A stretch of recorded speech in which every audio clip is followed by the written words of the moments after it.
hop on, answer a few questions on this wonderful Monday. Since, I mean, the Packers have not an off week, but certainly a less local week, let's call it, as they are heading off to Cincinnati. Actually, I think they're on a plane like right now heading to Cincinnati in order to get ready for joint practices later on this week before the first preseason game. Thankfully, finally, the first preseason game on Friday night. So, thought we would hop on, answer some questions, just hang out a little bit, and just check in, see how everybody's doing, and see what questions there are about training camp and this whole ever-changing 90-man roster as it is right now. So, hello to John. Hi to Janelle. Hello, hello. Nice to see you guys. Yo, I'm not going to lie, Janelle, I know you're here now. We've been talking about you a little bit because I remember like in July I took that week off and then came back and we haven't seen nearly as many comments from you recently. And I know you went on like a rock climbing trip and stuff, but we have had discussions about like... We were worried. Is Janelle okay? So just... We've thought about you, Did she Janelle. fall Hope you're off doing the well. rock, or is she okay? So we're glad to see you here, Janelle. Yeah. So, been a very eventful practice season thus far for the Green Bay Packers. I mean, obviously, I've been on talking about it a lot, and all the changes that have been going on to this 90-man roster, it's pretty extensive. I mean, it feels like generally Monday and Tuesday are Brian Gutekunst's workout days, and we've seen in the last couple of days even Danny Etling being released, and that was frankly pretty surprising because like at family night and at other times in all the rotations, Danny Etling was quarterback too. Like he was the guy who would come in and do some reps right after Love. And now he's gone. And Matt LaFleur talked in his press conference just this morning about how Danny's done some great things, how he brought kind of this pseudo-veteran presence to the quarterback room. And it was all complimentary. And obviously a coach isn't going to stand there and like bash a player that they just released, right?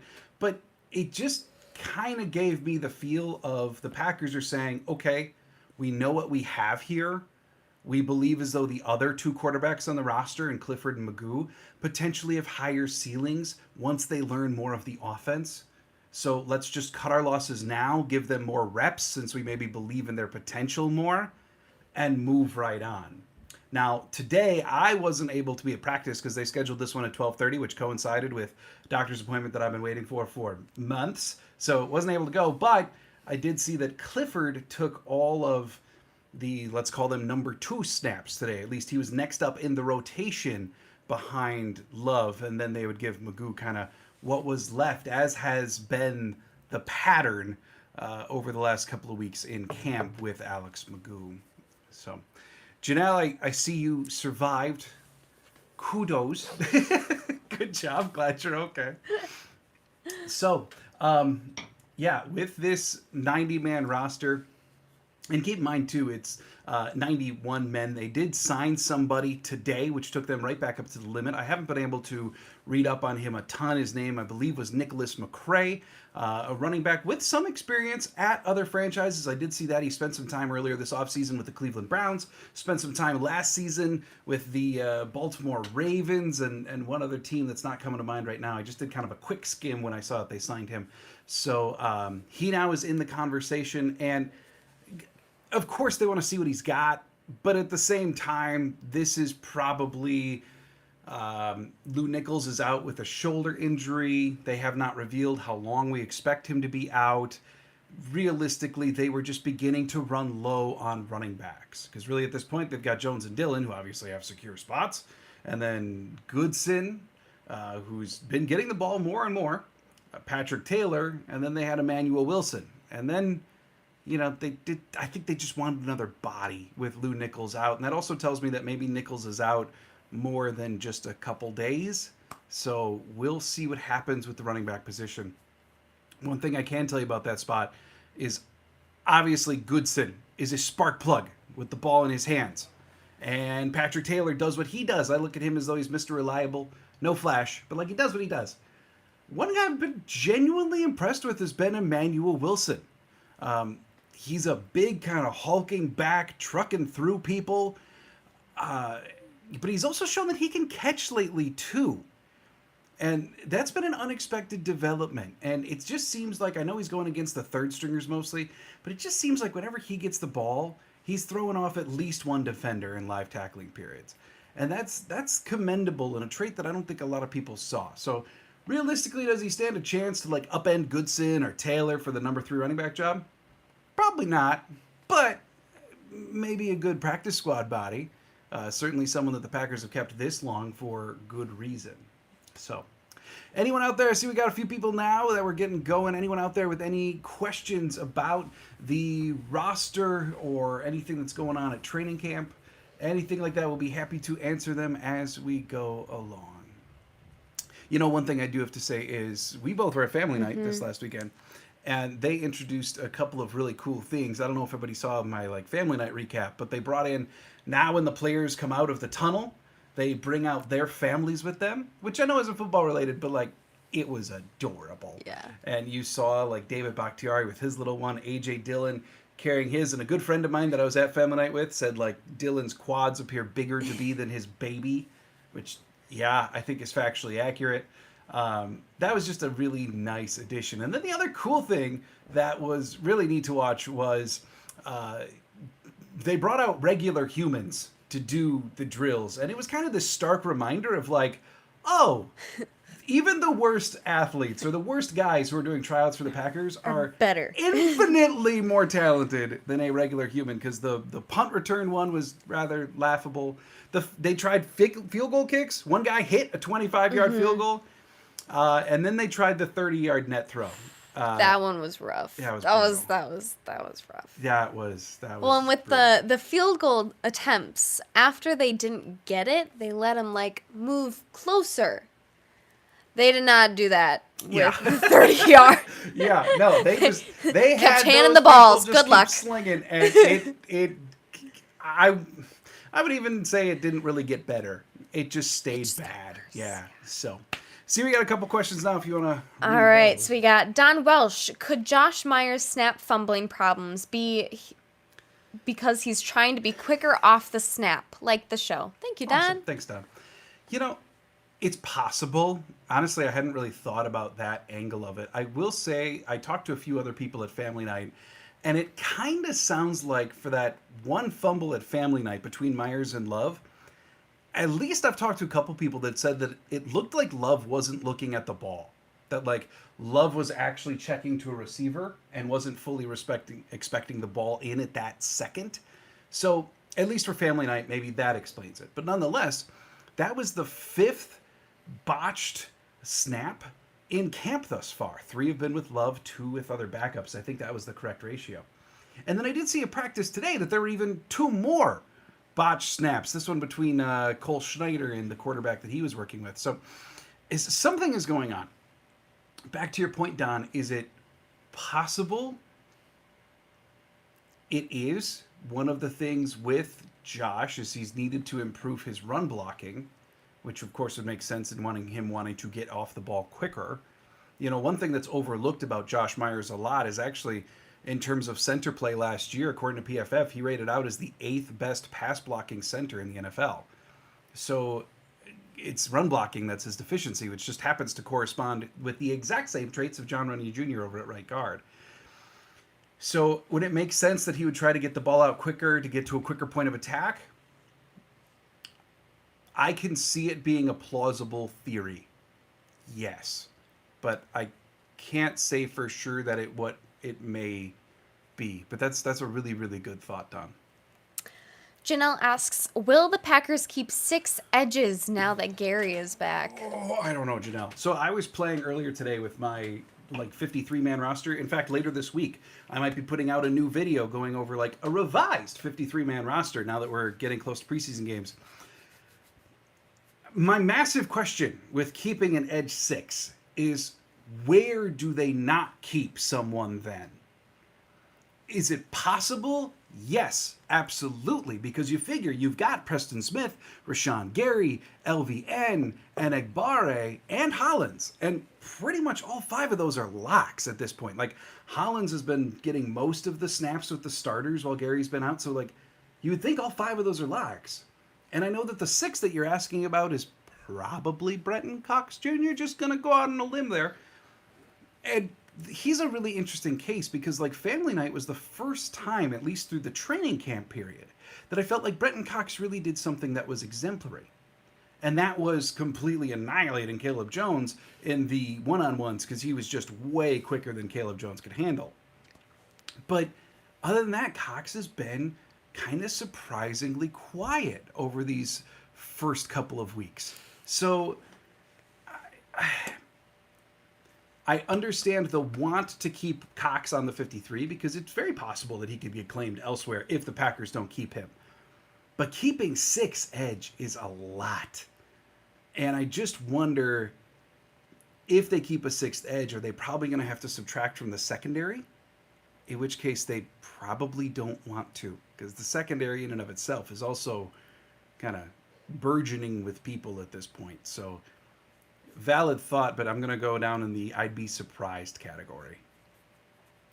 John asking, who has impressed from the safety room so far? Well, I would say the top answers for that one are probably just today. I know Darnell Savage had an interception on Jordan Love at practice today, as I was reading some highlights since I wasn't able to be there. So, that's a welcome change. But beyond that, I think Jonathan Owens has done very good work. He's a tackling presence that they haven't had at the safety position in a bit, really since Amos's probably second year in Green Bay, when he was really short tackler, and then it kind of descended over the last 2 years. Owens brings that kind of tackling prowess back to the position. And it has been clear thus far that Owens has been especially filling run lanes well. Rudy Ford, his counterpart, and really the guy that Owens has kind of usurped in the last couple of days, Rudy Ford has had a pretty quiet camp, which is very un-Rudy-like from last year. He made his presence known loudly. So I would say Owens, and then the other one who didn't have to miss a little bit of time there, but Tarvarius Moore. He hasn't necessarily made the same kind of splash plays that he's made at OTAs, but he's been very, very solid, predominantly with the second string. But you've never seen a play at camp where I've watched it and then went, oh, that's on Moore. That's a blown coverage. So at the very least, he's been steady. The thing that I'm going to say about the safety position is that's maybe the expectations we need to have for this year. It's a steady lineup, not a great one. And that's a really big difference for the safety position. So, the one that I wish that I want to see on the field more is Anthony Johnson Jr. I've barely seen him thus far. He's gotten like 2 snaps with the ones all throughout camp. I'm pulling for him, but I haven't seen him really much at all to this point. Janelle saying, I'm nodding at you as if you can see me. So it was Brenton Cox. I got you. Patrice saying, how many wide receivers will the Packers keep? My money's on 6. Now, they may opt for 5. And I say that because you look at the roster and they've got Christian Watson, Romeo Doubs, Dontavian Wicks, Jaden Reed, and, oh my Lord, I'm blanking. Jaden Reed. What is happening? Watson, Doubs, Reed. Oh, Toure. Toure would be number 5. Of course you forget Toure. I know. You've been hating this dude for... Hey, hate is a strong word. Not seeing just what other people to see forget is him. more accurate. Anyway, so that's your 5. And realistically, those 5 are locks. I would think that they're going to keep a 6th. That would be the historical precedent, if we want to call it that. And I think the candidates there are going to be Malik Heath, Bo Melton, and now that Grant Dubose is back practicing because he was taken off the NFI list today and actually practiced, it's possible Grant Dubose could sneak into the conversation. But I could see them keeping 5 this year because if camp is any indication of their offensive philosophy to come, they are running a lot more 21 personnel, a lot more 12 personnel, and not as much 11 as we've seen in the past. Now, if you're not familiar with those terms, 21 and 12 would be plays with 2 running backs, 2 wide receivers, tight end, and then a flip, 2 tight ends, 2 wide receivers, and a running back. 11 personnel is where you march out 3 wide receivers. And teams that are heavy in 11 personnel are teams that generally keep 6 wide receivers. Thus far, their offensive philosophy that they've shown doesn't look to be that much of 11 personnel. So maybe this is the year that they keep 5. Smart money's on 6. Don't be shocked with 5, is my cumulative answer there, Patrice. All right, John, thanks for your answer about the safeties. Who are you most excited to see in preseason games? And he later said, aside from Love, of course. Okay. I'll tell you what, I've been saying it every day. I've really been impressed with Bo Melton. His speed really stands out at training camp. And it's like every day that I've looked over and kind of looked at the one-on-ones or like looked at the depth offense go, he's the dude who's catching the pass. Like it's been kind of stark. And then at family night, Malik Heath wound up kind of stealing some headlines. But I have been so impressed with Bo Melton to this point. I'm excited to see him go. Another player on the offensive side of the ball that I'm very excited for would be Tyler Goodson. Because he's just a freaking spark plug. Like, it's just that easy. Anytime that guy gets the ball in his hands, something happens. And he stands a chance to become the running back 3 this year, especially since his blocking has improved. So, he's another one that I'm really excited to watch. Of course, all the rookies, Musgrave, Reed, I just want to see them in game action. Like, even through 2 weeks of camp, it kind of feels like, all right, I've seen enough. Like, I got to see them go against someone else. So, certainly they're on the list. Defensively, I don't think we're going to see him, but I really want to see Rashan Gary start to get into the motions. We may not see him until the final preseason game, if even that. Like, that even is rushing it for coming off the pup today. So, other players defensively, a preseason standout last year from Chris Slayton, who would stand a chance to, again, push for like a interior defensive line 6 spot. Yeah, he was a guy who was really pulling for last year. So, and then the last one that I would throw out there would be Carrington Valentine. Yeah, the draft pick from Kentucky has had a number of quality plays all throughout camp. Like, I mean, far above the draft capital that they invested in him. He's looking like a potential gem. And to watch him in game action against someone else, I think will be very indicative of if it's a mirage or if there's something really there. So those would be the big ones that I'm excited to see get going as we finally get to a preseason game. Dan saying, John, I'm not convinced Dallin Lovett is valuable enough to take a roster spot. Do you feel he could be replaced by someone that could actually play offense or defense too? Could he? Yes. Will he? I'm skeptical. And here's the thing with Dallin Lovett. I don't want to dismiss a player and their capabilities, but like, let's be real. You do not want Dallin Lovett taking defensive snaps for your roster. It's just that simple, okay? But he's a special teams captain. He was a leader there last year. And he's Bisaccia's right-hand man. And I don't think we should undervalue how much meaning that has to the now assistant head coach, Rich Bisaccia, right? Lovett has been mentioned in past interviews going back a few months that, like, when they re-signed him, that he's a leader. Like, he's the guy who leads teams. That's a really, really important spot for Bisaccia. So, should they keep that roster spot open for a guy who can actually play more than teams? Probably. My guess is that Dallin Lovett still makes this roster, and he's just the special teams leader. Like it or not, I just think it's what the Packers are going to do. All right, Janelle, did you see my comment about Toure? About how he gets the DBs to turn their hips the wrong way and get separation. Sorry, my brain. I did see that. I saw it after like the next video was published. That's why I didn't respond to it. I'm not gonna lie to you now. I have not gone in and watched Toure's college tape to review your comment as of yet. I do mean to get to it though. Not a college person. I am not a college person, but it's necessary. But here's my thing with Toure. Okay, Janelle, like here it is. he may have that ability, right? And it's, again, I'm going to add this qualifier. I'm not looking to undersell him. It's not that I'm not rooting for him. It's It's just not that you that I don't hate like him. It's that I just don't, when I watch him go, it is very rare through last year and camp thus far this year that I have seen something above replacement level traits. Like, I know one of his things in college was an ability to get separation. Yet, last year he did, but it was more schemed open. It wasn't really from him.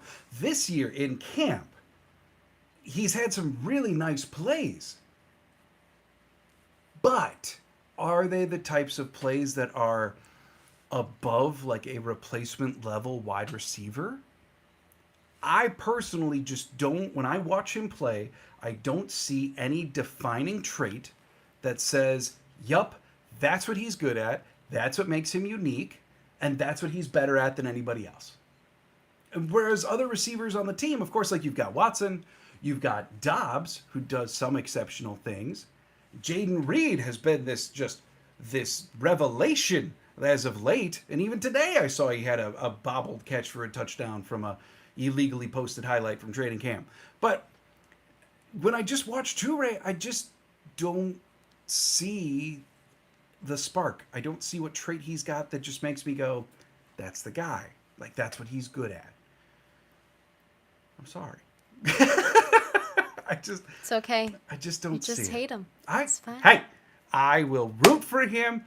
I hope he becomes Calvin Johnson tomorrow morning when he wakes up. But until then, you hate him. I don't like you right now. That's what I can say. So, I mean, that's my thoughts on Toure. And that's just me being honest. Like, I went back. I did watch him, like, in the snaps that he got last year. I did watch that, specifically the Buffalo game where he made his big catch. Like, that was his big game. And I just couldn't get my head past, like, what is it that he does exceptionally? It doesn't mean I'm not rooting for him. It doesn't mean that I don't hope that changes. It's just what I see right now. So, but at the same time, he's probably going to be like wide receiver 4. So, yeah, that's fine. Like, you're not going to get a ton more from a wide receiver 4 very often than that. So, yeah, that's Toure in a nutshell. So, I will say, though, that other players that I've been impressed by, one would be guard Sean Ryan, right? He had about as humanly possible of a bad rookie year as could be envisioned last year. He played poorly. Rumors were that he never learned the playbook. And then the dude got suspended, right, for 6 games. And then he came back this year and said that... he's much more focused now. He understands what the Packers expect from him more. He does not know what it is that got him suspended, so he's been completely clean, like eliminated all chemicals out of his diet, like that kind of thing. And I gotta say, like, up until family night, he was 8-0 against Kobe Wooden in pass rush drills, and it's not like Kobe Wooden is a lack of effort. His first step's great, and Sean Ryan's just been able to hang with him, and it's been really impressive. I was slightly discouraged the other day when I saw at family night, when Dave Bakhtiari and Elton Jenkins were both out, that they decided to roll with Yash at left tackle. That's fine. And then they put Newman at left guard instead of Ryan, which was slightly disappointing. I want to see Ryan get his chance, but I'm sure it's still coming. I think Newman and Ryan both stand a really, really good chance for the roster. He's just one player that, like, to keep an eye on for the future, because the development has been there from year 1 to year 2. All right, we have Jonathan saying, to Toure's credit, a certain number 12 saw development and growth last year, which certainly helped. It did. It did. Now, I don't want to debate Toure, but, like, my immediate thought back to that is, yes, Aaron Rodgers did acknowledge that. But as the year progressed, even as there were other injuries in the wide receiver position, even as there was opportunity, Toure's playing time did not go up throughout the rest of the year then. Like, he had that mid-season kind of development, right? Buffalo game, and all of a sudden he was playing for a few weeks there. And then, yes, Cobb did come back, but Toure never was able to ascend into more snaps in spite of Aaron Rodgers saying those things about him. So is it a plus? Is it an attaboy? Yeah, definitely. It's just it didn't come to fruition on the field. And I guess that's one thing that just is always stuck in my head about Toure is why did he not ascend to more playing time if he had Rodgers in his corner, if he was truly developing? That should have translated to time, and yet it really didn't for Toure at all. We have another one. I don't hate Toure. I'm sorry. Patrice, do you think that the Packers can make it to the playoffs without Aaron Rodgers? I do, Patrice. I really do. And here's what I have to say. Okay. First off, Aaron Rodgers' stats last year were not like 2020. They were not like years previous. Like Aaron Rodgers was different last year, and we don't need to get into the reasons why. You could say the broken thumb. You could say this. You could say that. Whatever. The fact remains that he did not put up the stats that he historically has put up. It was a bad year for Aaron Rodgers. Is it possible, if Jordan Love has a good year, that he could match Aaron Rodgers last year? Yeah, it's completely possible. I know all the numbers are out there and I don't remember them off the top of my head, but it's something like if Love averages just over 200 yards a game, if he averages like 1.5 touchdowns and like 0.7 of an interception every game, then he's at Rodgers' numbers. That ain't so bad. Like he could do that in theory, right? We've yet to see it, but he could do it in theory. Then you look across the rest of the roster, right? Wide receivers, because of another years of development. Yes, they lost Lazard and Cobb, but realistically, the position on the whole could be better than it was last year. Same with tight end. Yes, they're younger. They may not block as well. That I'm expecting fully. But they could be more impactful in the offense. The offensive line will probably be better, assuming Bakhtiari's health, and Elton Jenkins actually being back in full, right? Then you go to the defensive side of the ball. Now you've added increased depth with Lucas Van Ness. So in totality, what I'm saying is this roster could very well be upgraded in spite of the loss of Aaron Rodgers. And if they were that close to the playoffs last year, then doesn't it stand to reason that they could make it this year? Right? And it doesn't have to be just Love. It's the sum of all of the parts. Last year, they needed like just a couple other things. Like go back to the Jets game, the Giants game. If they actually would have ran the freaking ball at the end of the game, those decisions, if they would have gone the other way, that's a playoff team last year. And I don't see any reason that this team is going to fall tremendously back this year. So, up to you. See? No Toure comments. Joe, it's because you hate him. You don't want to talk about him. Yeah. All right. John asked, who are Claudia's players to watch or favorite players on the current squad in general? It's about time you got a question. I don't like questions. This is your show. I'm just moderating. Right. I'm just the host. Right. I have a soft spot for Aaron Jones. He will always be like my number one player. To watch, I think our new tight ends. Yeah. I think Musgraves and Van Ness are going to be... They have some things that I think they're going to add a lot to the offense from the little bits that we've seen so far. Musgrave was really cool to see at Family Night. Mm-hmm. Like it's stark whether you watched Family Night or you couldn't see it or because the Packers archaic streaming rules or whatever. But his John, it's okay. You can ask me questions. His speed is incredibly evident on the field. I mean, Matt LaFleur mentioned the other day when he was being interviewed by, I think it was NFL Network, that like they've timed all of the offensive players and Musgrave was the quickest player. Mm-hmm. And LaFleur said maybe the receivers were having an off day, but like,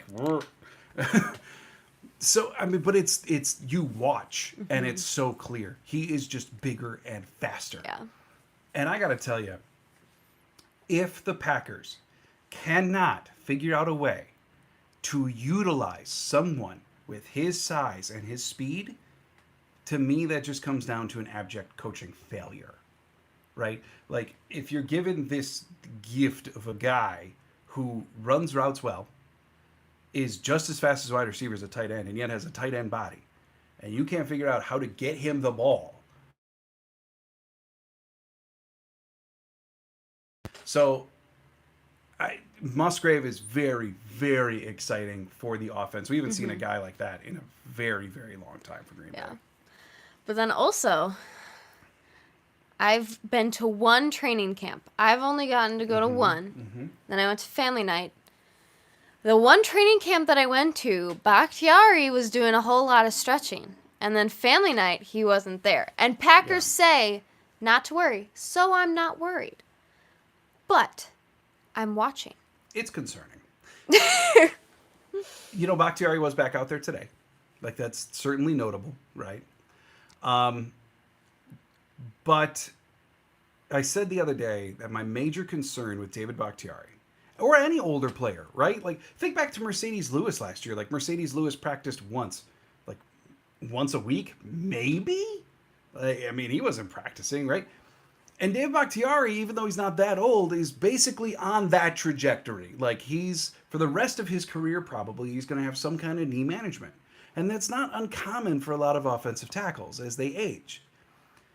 My concern is when Matt LaFleur stands up at the podium and says, yeah, he's going to practice this week, Monday, Wednesday, and then we're going to see him at family night. And then that plan doesn't actually come into fruition. It's concerning, right? Like, that's my take on it. Because if the maintenance plan is working, if everything's good, if it's managed, then you would think you could just stay with the plan, right? Monday, Wednesday, family night.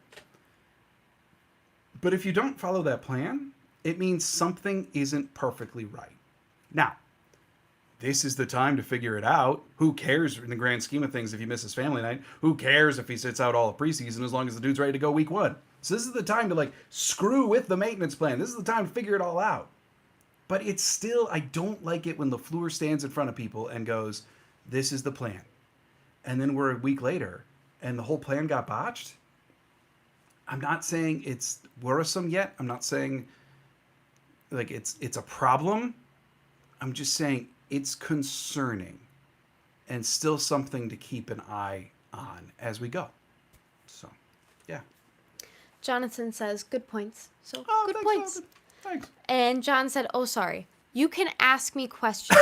However, I am of the casual viewer. But I hear all the things that he tells me after he goes to training camp every single time that they have public training camp.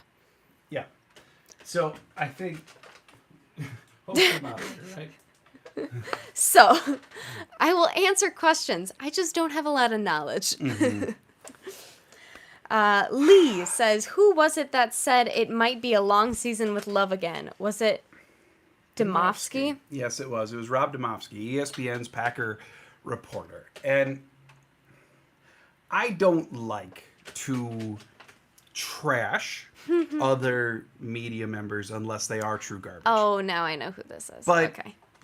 Rob Demowsky basically said, some days at camp, there's been one day where he's been great. Some days he's been good. And then the rest of the days have you feeling when you walk out like it's going to be a long season. Okay? I understand what Demowsky was trying to say. He just did it very, very poorly in a 90-second TV spot. The thing that I would say is that Love has had a great day. And this was back a few days, so keep that in mind. But he's had a great day, a good day, and then a bunch of up and down days, as is to be expected for a young offense. But he didn't say that part. He opted to go with some kind of soundbite instead that just basically infuriated the fandom that he doesn't directly work for, but you know what I'm trying to say. In a roundabout way. To him. Yeah. So that was a poor choice on the words of Rob Demowsky. But yes, it was him for ESPN. And that does nothing to say about a guy that I actually have a bone to pick with, which I may be putting out a sole video to, which is Adam Sheen, who, what the heck, man? He was the one who, on his New York show, said that, Jordan Love can't play football. And he actually said the words, I loathe Jordan Love. Bro, that sounds personal. Well, and then didn't he quote something that wasn't actually said? Oh, yeah. I mean, he in the case of Sheen, he alluded to Matt Schneidman's article where Schneidman was talking about that exact thing that Demowsky was, that there's been up and downs. And Sheen took that and said, thanks to Matt Schneidman for his excellent coverage of detailing how awful Love has been. That's not what Matt Schneidman said for The Athletic. And Schneidman even called him out on Twitter and said, like, I didn't say that. So... But he didn't actually quote him. He just did. Yeah. But he didn't. Yeah, he said that Schneidman said stuff, but he didn't put quote marks on it. Right. Nonetheless, this is the season, right? This is hot take season. This is stupid season. Just like the week before the draft, where everyone loses their freaking minds and there's rumors of like a 5th round guy going in the 1st round and stuff. It's all just talk. And the thing that bugs me too, at least in the case of Demowsky, I believe it was a bad choice of words. With Sheen, you haven't been there? Shut up and stay in New York. Bet you he's a Jets fan. I bet he's just an idiot. All right. We have Zachary saying Rashan Gary gonna be on a snap count the first couple of weeks. Yeah, Zachary, that's a safe bet. So today, I believe, if I counted correctly earlier, I think we're like 34 days away from kickoff. Okay, and that puts him in a really good position to come off of PUP today, have 34 days to ease into rotations, etc. That would be, I think, even a little bit longer than the timeline than like Elton Jenkins did when he came back last year and he was taken off the PUP. So I think it puts him in a very good position to at least be there weeks 1, 2, 3. But yeah, like you mentioned, it probably is going to be a snap count for those first couple of weeks. Maybe not, because he is progressing quicker than anyone expected. But again, safe bet says he'll be maybe just used in pass rush situations and let LVN and Enigbare and Hollins get more of the snaps to well-round the game, and just use Gary almost like they used Z, if you recall, 2 years ago in the back injury game for Z. When he came back for 1 week and then disappeared. It could be something like that for a little bit. So. All right, so we got Lee Bruce. I'm surprised he would say that. Oh, talking about Demowsky. Mm-hmm. Yeah, it was just bad wording. It really was. You got to give him a chance, man. Jamar Chase stunk in preseason and camp his rookie year. Yeah, I mean, you're spot on. Even though Jordan Love's been in the NFL for 3 years, he's gotten practice reps, but practice reps they're not the same thing as playing in a game. Love needs to be given a legitimate chance. So. Steven said, made it. Hi, Steven. Hi, Steven. Hi. Lee says he's got to be a Bears fan or something. Demowsky or Adam Sheen. Yeah, the thing with Demowsky, and again, this is 100% pure rumor. So don't like run out and say this. It's just us here. Okay, this is the Bleacher Report all over again. Shut up. This is 1,000,000% pure rumor. I said Sheen, not Demowsky. I've heard that Rob Demowsky, when Mike McCarthy was in the building, Demowsky for ESPN had a lot of good sources in the building. Then McCarthy left, LaFleur came in, and his sources happened to be some of the people who were gone. So, and ever since then, Demowsky's been a little bit on the outside compared to some of the other beat reporters who are there every single day. Now, again, that is 1,000,000% pure rumor. I have no idea if that's true or not. Don't Allegedly. take that to his grave. Don't write it down and don't attribute it to me. I'm just passing on what I've heard. So maybe that leads to some of the angst. In terms of Sheen, like, Sheen used to pick on Rodgers all the time. Like, I think he just genuinely hates Green Bay. I think that's the deal with Adam Sheen. So him and Troy Aikman. Maybe he is a Bears fan. Who knows? Zachary says, I think Reed and Toure will be our 3rd and 4th wide receiver. I think you're spot on, Zachary. I do. Well, especially because, like, Reed, I think, is showing to be the 3rd wide receiver even right now.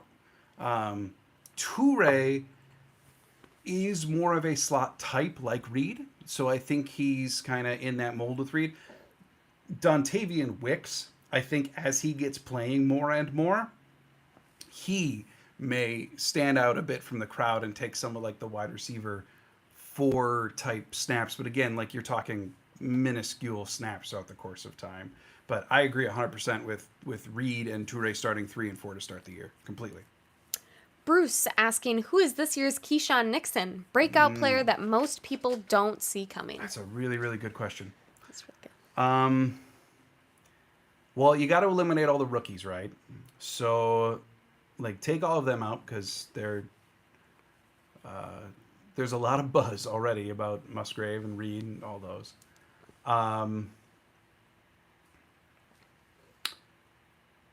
You know there's one player who I think isn't getting enough love. Let's say that. And so I've got 2 answers right now. One player I think would be a genuine surprise. The other one is I think someone that expectations are relatively high for, but I don't think he's been getting enough love as time has gone on here. And number 1 would be Quay Walker. I think, last year we talked a lot about the potential that he has. Like, no doubt about it. Like, it's there. You see the athleticism, you see the potential, but reading run lanes was rough at times. There were other just unrefined parts of his game. So far in camp, he's been doing really well. Now, it's hard to judge inside linebackers when there's not full tackling, right? But dude's been in the right place all the time. And that certainly gives him credit, right?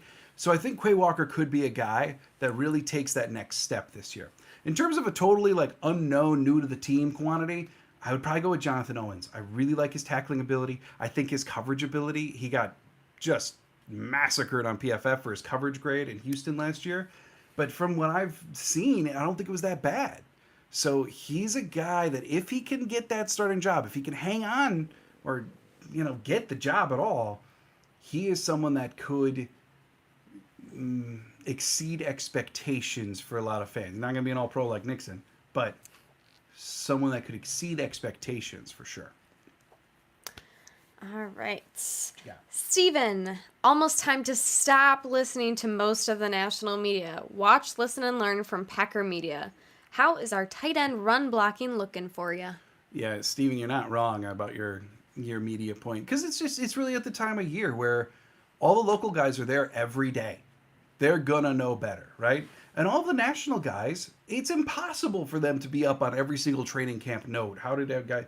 So all they're doing is summarizing and reading brief overviews from the local guys. So they're... I understand that that's their job, but yeah, the national media guys right now just don't know compared to the guys who are there every day. So listen to whoever you want, but there is a more knowledgeable contingent right now, I would say. And sorry, you had an actual question there. How is our tight end run blocking looking for you? Depends on who. Kraft at Family Night took some really big steps forward. Like, I thought he blocked really well at Family Night. I don't know why, but I love Kraft so much. I always have since we drafted him. Yeah. Musgrave needs to learn how to block. Like, I just say that. They've tried him at inline tight end a number of different times. And I remember one play specifically, like probably about a week ago, where Preston Smith, it was a run play, and Preston Smith was rushing against Musgrave. And he just turnstiled Musgrave. Like, he just walked right through, and Musgrave was just left spinning. It's just not that much of a strength in Musgrave's game yet. So that's concerning. Kraft has been doing well. DeGuara's been about DeGuara-ish before he left with his calf injury, which is a competent blocker. And then Tyler Davis, who's been getting some H-back activity. He's been doing pretty well, too, as a blocker. He looks improved compared to how he used to run block. So is it going to be like when Mercedes Lewis was there? Absolutely not.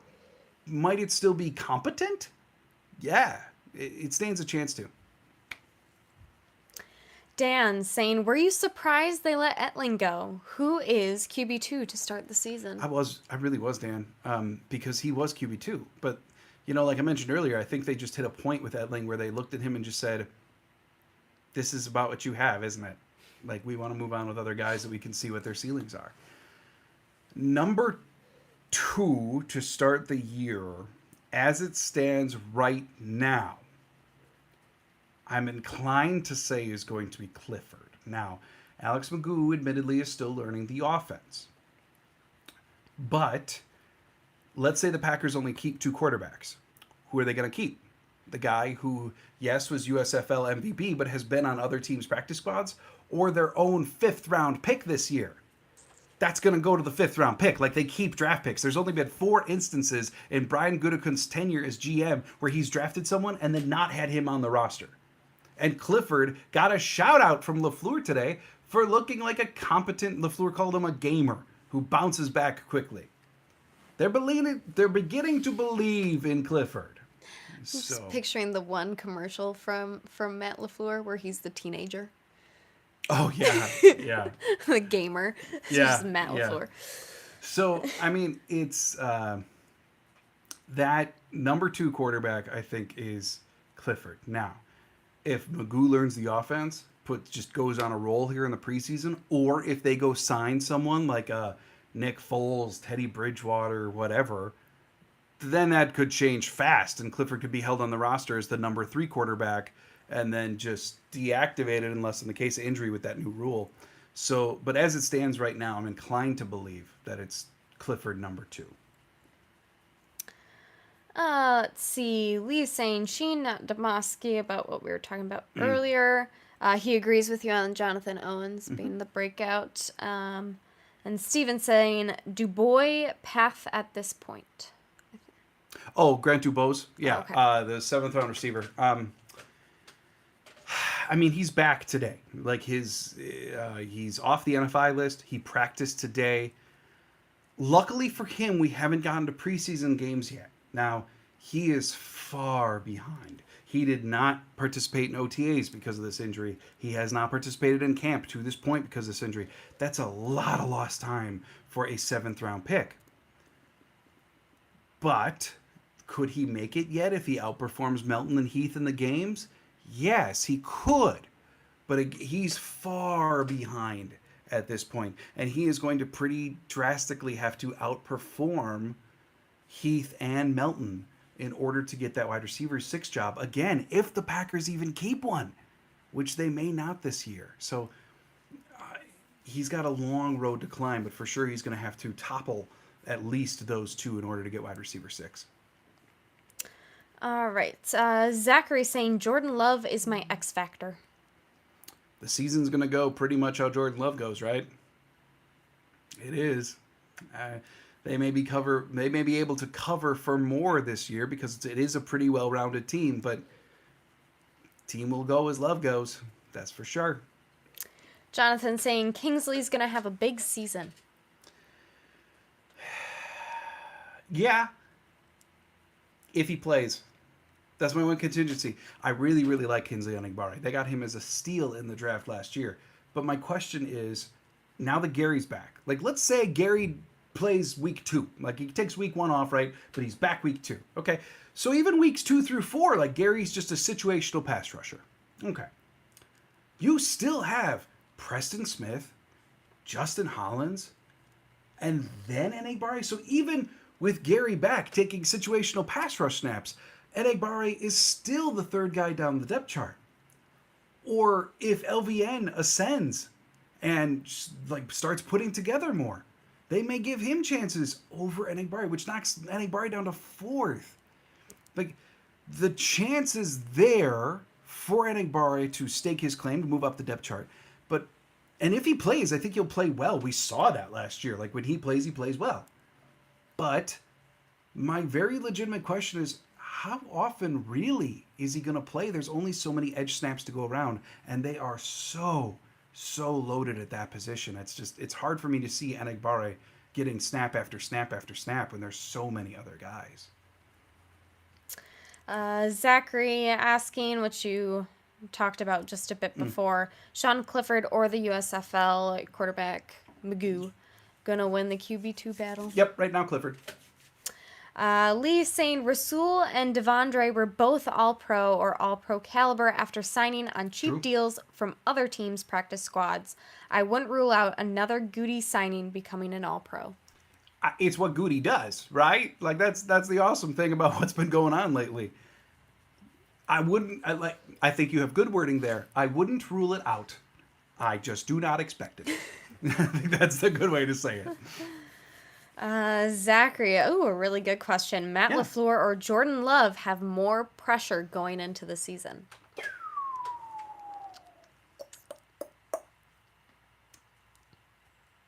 Realistically, neither. And I know that's not what you asked, but I'm going to go with I don't think there's much pressure on either. Like, look, with Jordan Love's contract extension that they gave him, this is basically going to be a 2-year tryout for Jordan Love. Like, let's say hypothetically, okay, Jordan Love goes out this year and is just awful. Like, Peyton Manning rookie year throws 28 interceptions type bad, right? Well, then the Packers are going to have probably a pretty good draft pick. If they go pick a quarterback with that high draft pick, we know that the Packers aren't going to play a rookie, so Love probably has one more year just holding the seat for a rookie, right? So this is a 2-year tryout for Love for all intents and purposes. LaFleur just last year signed a 4-year contract extension. And if the team goes bad this year, I think LaFleur gets a pass because everyone's just going to look at it and go, well, look at the baby roster you gave him. What do you expect him to do? He's got all rookies running around. It's the second youngest offense since 1990. What do you expect him to do with it? Right? The guys that I feel are more so on the hot seat, one would be Joe Barry. I think his seat is quite warm. And then the other one who I think of the, let's say, like trifecta of Love, LaFleur, would probably be Brian Gutekunst. And I say that because as much as LaFleur wanted Love, Love is Brian Gutekunst's pick. It doesn't mean that if this goes bad that Goody's going to be fired. But I think of the three, he's probably the one that is always going to be synonymous with choosing Jordan Love when you had Aaron Rodgers. Just like Ted Thompson was synonymous with Aaron Rodgers, right? To the point where even at the end, Rodgers like talked about Thompson believing in him and stuff. If Jordan Love goes on to have a Hall of Fame career, Jordan Love is going to give a speech about Brian Gutekunst believed in me when he didn't have to. Like, that's just... So I'm going to say, like, those two, Gutekunst and Love, will always be tied, no matter what. And Gutekunst's reputation will go up and down with the reputation of Jordan Love.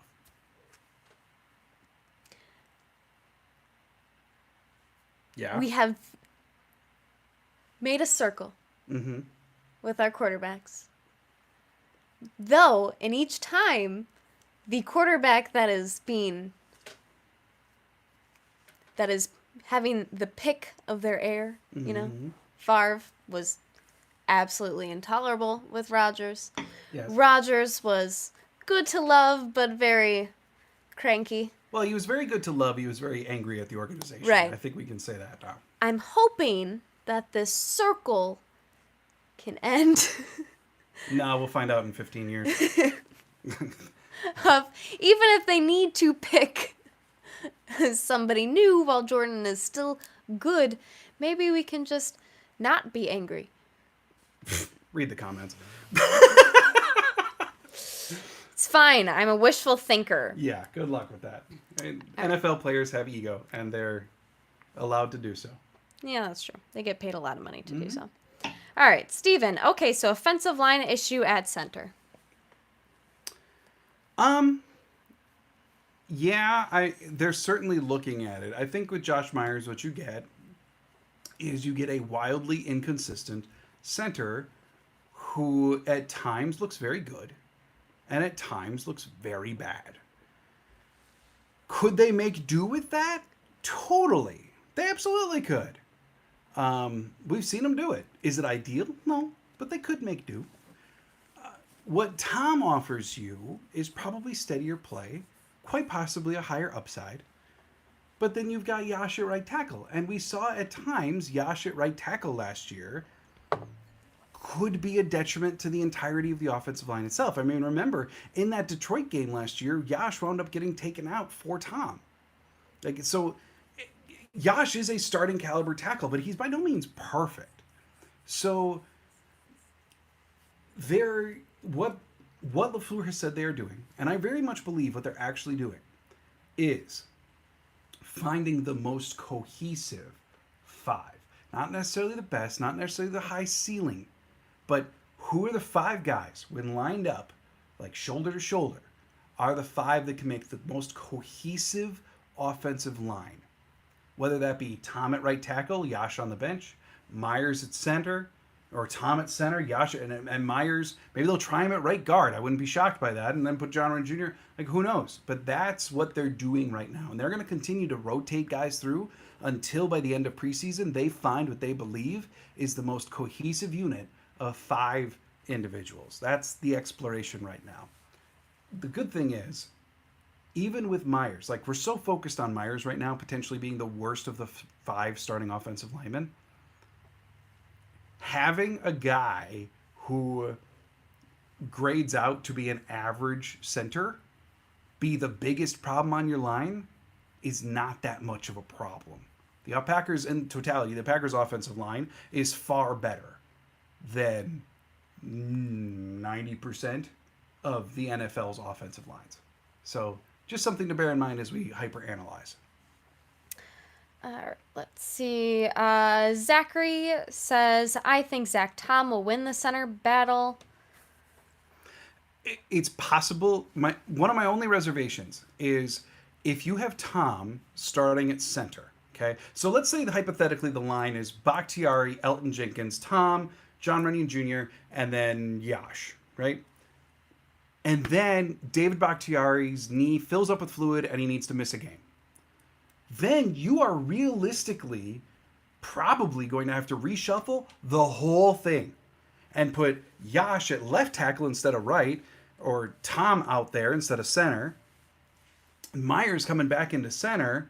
Like it's a lot of moving parts in the event of injury when you get to that much switching. Now, we've seen the Packers in the past haven't exactly been that concerned about that, and it's led to some problems because they do like having such versatility.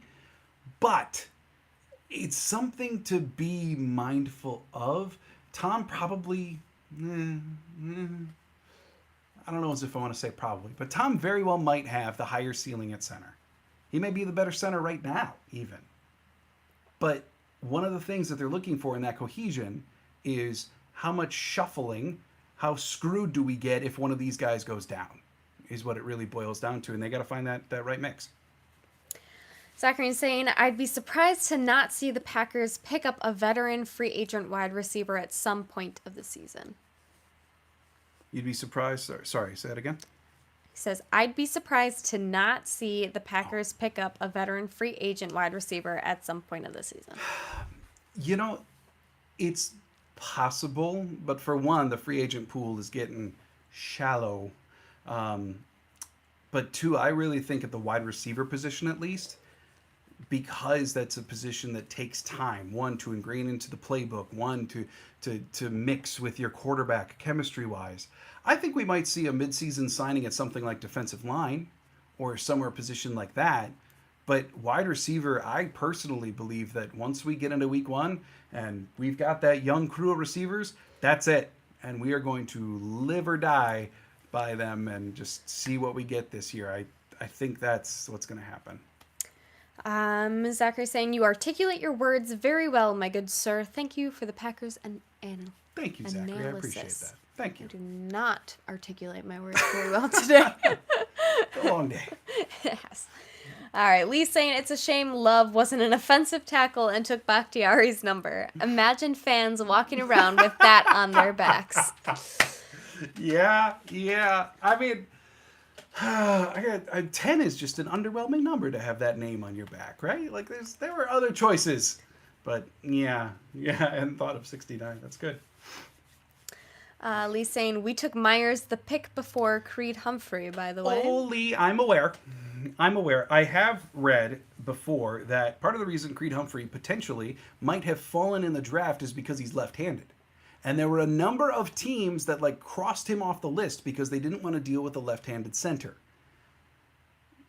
Seems dumb to me, honestly, but if that's the case, maybe Humphrey wasn't even on the Packers board? Maybe? And the one thing that I will say that going back and looking at their draft profiles, it looked like Meyers was maybe considered the better center for shotgun snapping compared to Humphrey. So take that for what it's worth. I'm just offering the potential rationales as to why the Packers might have done what they've done, which looking back on retrospect just looks like a mistake.